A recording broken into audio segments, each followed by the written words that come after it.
ቢሳ የዶሮ ማደሪያ ምን በመባል ይታወቃል? ያው አብዛኛውን ዶሮ የሚያሉበት ክፍለ ሀገር መሆን ምን ቆጥ በትክክል ተመልሷል። ያ እንደዛ ተብራራለታ። እሺ የህንድ ብሔራዊ ቋንቋ ምን በመባል ይታወቃል? ሂንዲሽ ነው አይደለም። ኩንዲሽ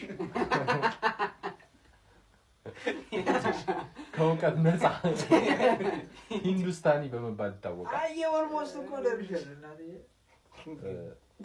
አጼ ዮሐንስ የተሰዉበት ቦታ ምን በመባል ይታወቃል? ሱዳኑ ነው እኮ ምን ሱዳንሽ የሱዳን ዋና ከተማ ማናት? ካርቱም ነች። እሺ ከዛ የምትጠራበት ከዚህ አብዛኛው ሰው ሊጠራ የሚችለው በጎንደር ተደርጎ አላቆ እንትን ቆይ መታማ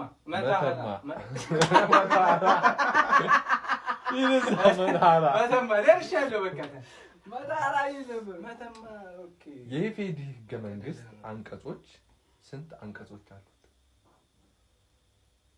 15 አይደለም 140 አህያ ዝም ብለህ ነው እንደ መገመተው 106 አንቀጾች አሉት። ወይ ሴንቻታ ኤልያስ አንድ አይኑን ጨፍኖ መተኛት የሚችል እንስሳ ጉማሬ በኢየሱስ ዶልፊን ያራዘ ትበጥራለህ እንዴ እንዳትጋጭ። በአፍሪካ ሀገር በብዛት የምትነገር ቋንቋ ምን በመባል ይታወቃል? የሚነገር ቋንቋ በአፍሪካ በቀኝ ግዢ የተገዙ ምናምን ነው። በአፍሪካ ሀገር አላብራራም ከዚህ በኋላ ለማንም። በአፍሪካ ሀገር በብዛት የሚነገር ቋንቋ ምን በመባል ይታወቃል? ፍሬንች። አፍሪካ ገብተህ ፍሬንች ትላለህ እኮ እየጠየኩ በቀኝ ግዢ የተገዙ ግን እንዳለ እኮ ዘር አይደል? አላብራራም እያልኩ ነው። አብራራ በመሰልክ ልጅ። እሺ ሶማሊኛ በመባል ይታወቃል። እሺ እንዳየው በአፍሪካ ሀገር ውስጥ በጥበብና በባህል የምትታወቅ ሀገር ኢትዮጵያ አናት ላይ እንትን ማለት በቃ እንትን ነው አይደለም።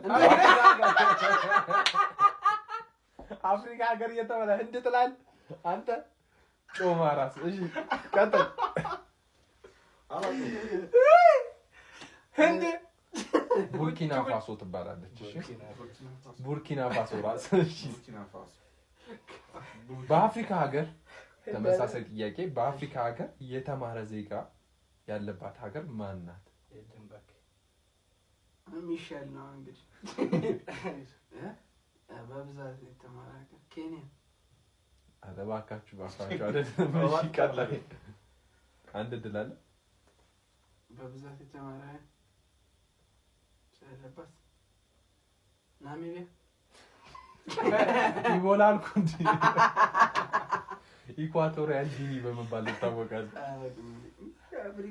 በዓለም ላይ ኮካ ኮላ መግዛት የማይቻልባቸው ሀገር ማንና ማን ናቸው? ኖርዝ ኮሪያ እና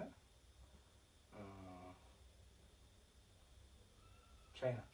አይደለም። ኖርዝ ኮሪያ እንደሆነ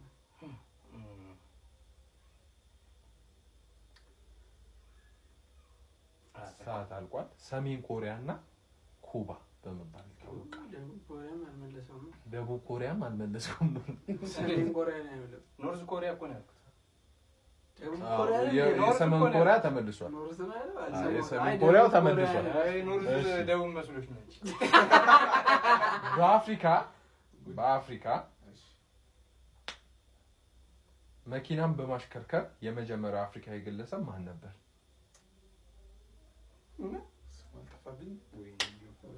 አንተ ትሰዋለህ በኋላ። እሺ ተዘጋጅ። ቀጣይ ጥያቄ ለአንተ አመጣሁት። ይሄን ጥያቄ